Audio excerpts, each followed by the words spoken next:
it's Sunday, like I said. Thousands of people were out at this time to show their respects for Mike Brown and his family, to show their condolences. And after about 30 minutes to an hour of just prayer, people were kind of agitated, and they wanted to act. They wanted to be vocal with how they were feeling. So one man had yelled out, "Hey, let's go to West Florissant." And me and my group of friends, we were like, "Yeah, let's do that." You know what I mean? Like, it's a lot of people out here.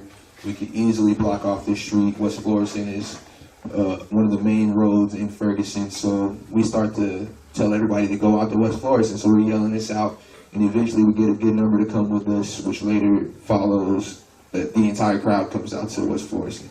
So we're blocking West Florissant, and the clergy are kind of pissed off that we kind of ruined their prayer that they had going on, but they eventually get to the front of the crowd with their bullhorns, and they kind of direct us in chants and stuff like that, which was cool. So we're out there, no justice, no peace, and we're blocked off the main road, and then the police are flying down, and they've created kind of like a line, which I'm sure you guys have seen before when the police show up to something that they have to react to. They don't just react when they're on the scene. They gather up in an area, and they all get together, and they have a strategy that they do. And so they all got on one end of West Florissant, and they create this blockade, and we're marching towards them, no justice, no peace, and everything's peaceful. And this anarchist kid, he's there with a group of people, but he was by himself at the moment. He had an amplifier with a radio on it, and he was playing this song, which was like the theme song for the whole day that people were playing in their cars, and it's a song by Lil Boosie called "Fuck the Police." So he cranks this up in the middle of no justice, no peace, and the entire mood of everyone out there changed to "fuck the police." And so there were more cop cars that were coming to get through the line, and they had to go through the crowd of protesters. And since everybody's mood had changed to "fuck the police," they acted on that by kicking cars and throwing bricks through windows as they drove by and spitting on people and stuff like that, because they were pissed off at the events that they had just saw.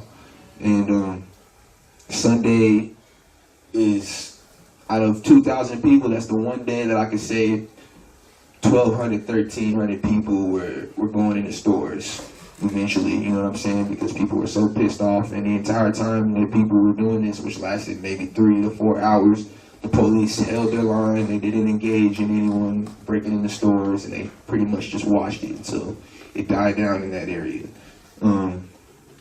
There were a few break-ins in the surrounding areas that had nothing really to do with the protest. People kind of saw that as an opportunity since the police were occupied to break into other stores, and they did. And a few of those people outside of West Florissant were arrested, and there's footage of that they show.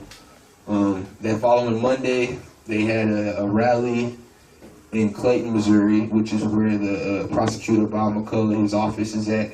So people who were organizations that had been created before Mike Brown, they took this as an opportunity to kind of change the focus in what areas they saw fit. They saw the energy that was there the previous night, and they're like, let's try to push this to the places that we see fit.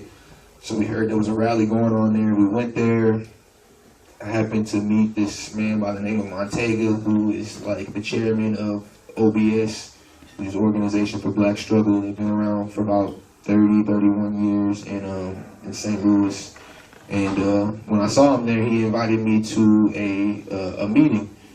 And he said that he felt my energy from the day before, and that I had influence and whatnot, and he wanted to invite me to this meeting. So we participated in that rally, and I go to that meeting, and that was the first meeting of multiple organizations that came together, unions, to form what was called the Don't Shoot Coalition.